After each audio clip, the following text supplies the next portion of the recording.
Peter Hammill recently re-recorded two of his older albums, 1988's In a Foreign Town and 1990's Out of Water.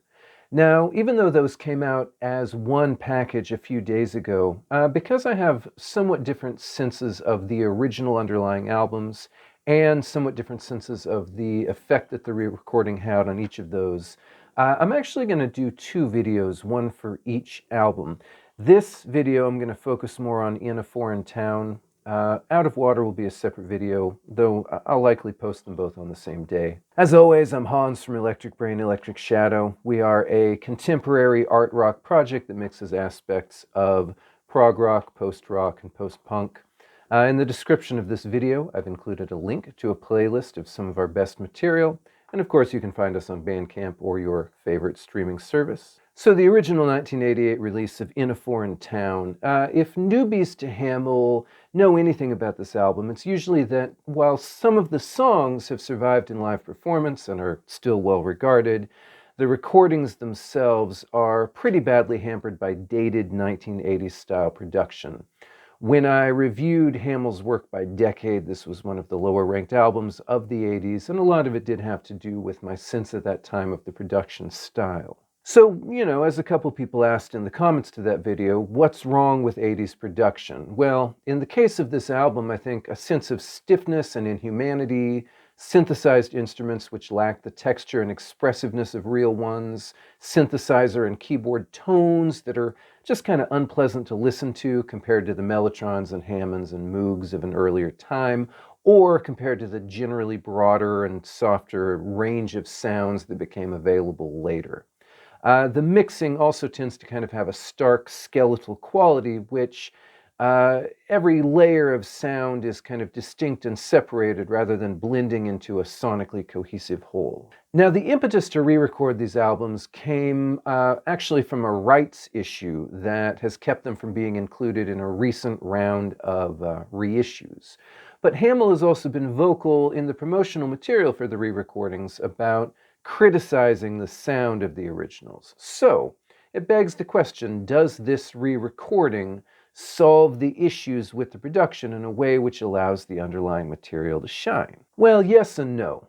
No, because it doesn't really radically improve or significantly change the experience of listening to the album, but yes, because hearing the re-recording has kind of changed my impression of the original, such that the dated production actually kind of feels less like a bug now, more like an asset. And let's talk through the particulars. Now, much of the sense of stiffness that I mentioned about the original comes from the drum programming, and the drums on this new version are, in fact, still programmed, often in nearly identical ways, generally with simple, rigid kick and snare patterns. The opening track, Hemlock, was one of the worst offenders in the original version, with a thick kind of programmed drum stomp that pretty much killed any attempt at a sinister swing. And, the original actually has pretty much the same effect in terms of how the drums are used. The earth is flat, and pigs can fly. The earth is flat, and pigs can fly. Now, in certain places, he has reduced some of the negative aspects of the effects of the original drumming. If you listen closely, for instance, at the beginning of the song This Book, you can hear how this very awkward programmed tambourine has been replaced with something a bit more immersive.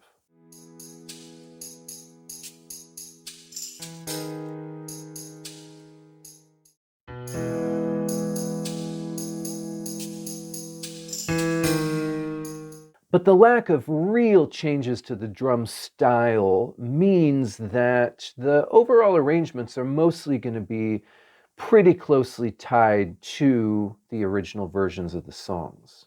Now, regarding synthesizer tones, I mentioned some of the keyboard sounds being sort of unpleasant, irritating on the original. Here, they have sometimes been replaced with something a bit subtler. If you listen to this clip of the song Drive, you can hear how that sort of cheesy fake brass sound has been replaced by a little bit more of a broad keyboard palette. Stick a minute to the vanishing point. I could try to the vanishing I could drive for hours. And the bass was another particular offender on the original version, with a very thick and strident, noticeably fake bass sound throughout the album that's been replaced by something that is, again, more organic, a little bit more nuanced.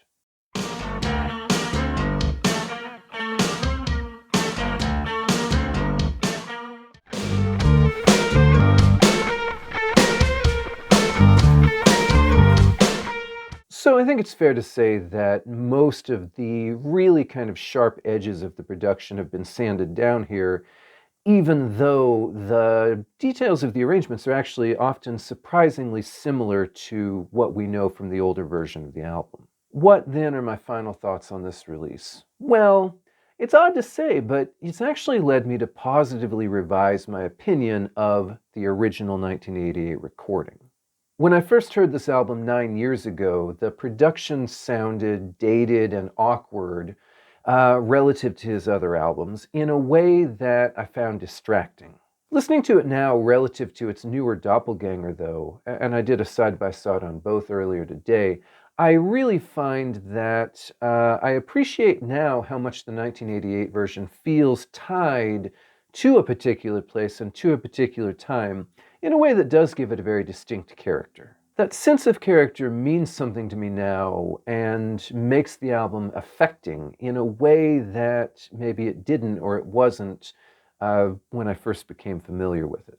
The new version's not really adding any arrangements or any musical information, but it is sort of moving the sound into a kind of a timeless void where it could have been recorded really at any point in the last 30 years.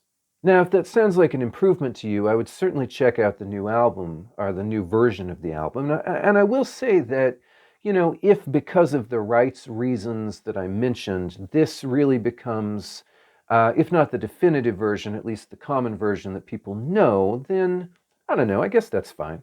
The vocals sound great. You can tell that he's older, but he has enough power and strength and conviction to still really bring the songs across. Hearing this with a lot of my negative feelings about the production taken away, I could really realize today that this is one of the most appealing collections of melodies he's ever written. And obviously that remains true on the new version, where some of his live takes, he really kind of takes liberties with the melodies. Here he's been very faithful to the original, and all the melodic qualities are definitely still there. So if this is how you hear this album, there's really nothing wrong with that. But honestly, hearing it today has made me more attached to the particular character of the original. Thanks for your time and attention. I'll see everybody in a week, and look for my video on Out of Water, which should also be loaded soon.